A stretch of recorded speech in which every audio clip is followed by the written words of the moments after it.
Hi everybody, welcome back to my channel.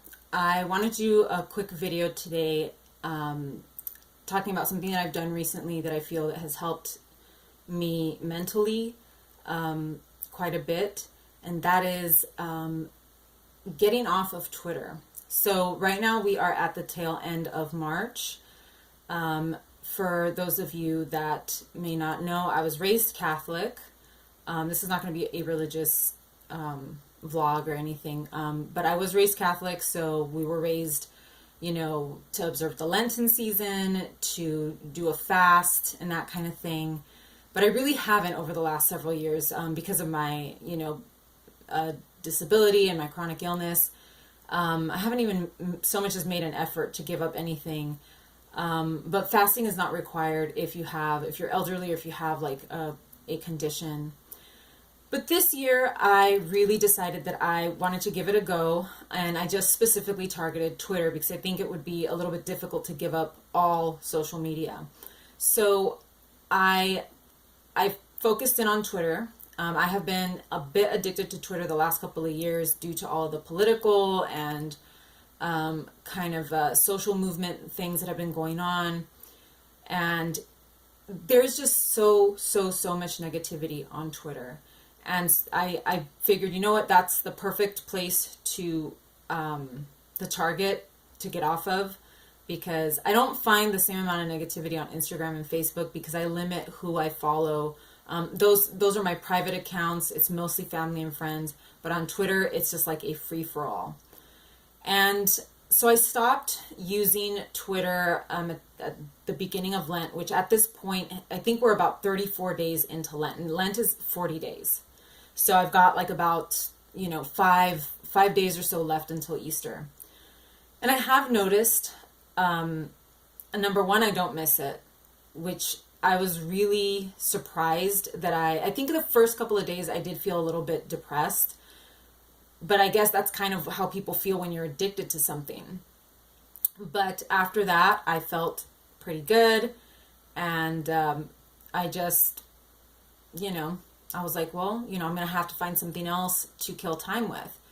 And, one of the things that I noticed is that the aggravation level is less, because when you go on there, even if you are reading something from someone that is, someone that is like-minded, there will be someone commenting or giving their opinion.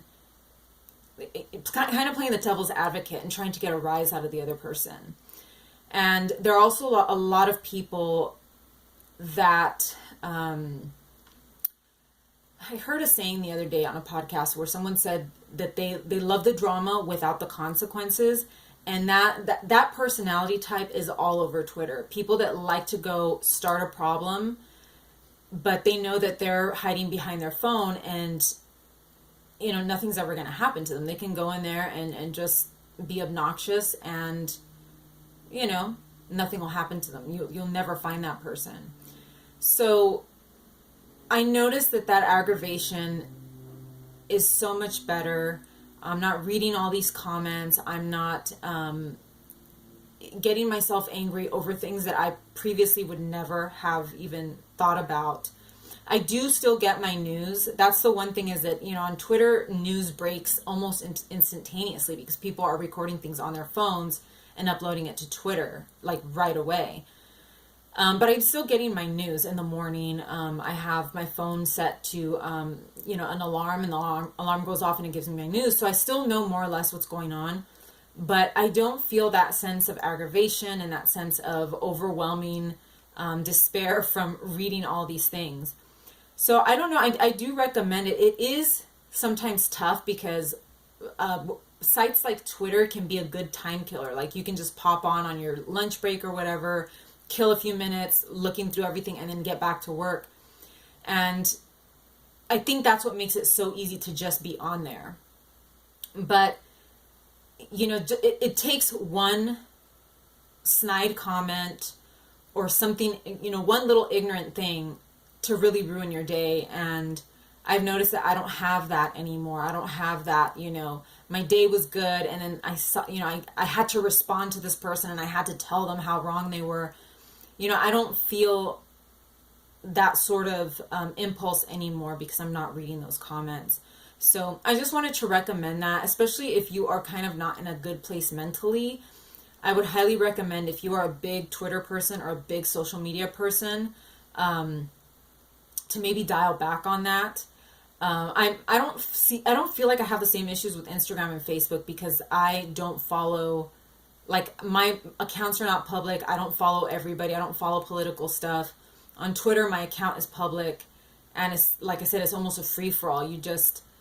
You follow people that you like, but eventually someone that you don't like is following that person, and their comment gets retweeted. You can't really shield yourself from a wide variety of opinions on Twitter, the same way that you can on Instagram and on Facebook.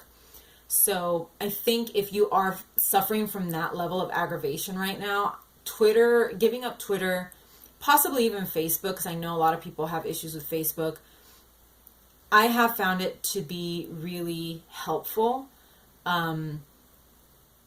in dialing back that level of anger that can sometimes result from reading, one bad comment. So that's what I have for you today. I don't know how many more videos I will have uploaded, but I'm trying to get a few for you guys so you guys have something to watch over the next few weeks. So that's all I've got for today. Hopefully I will see you again very soon.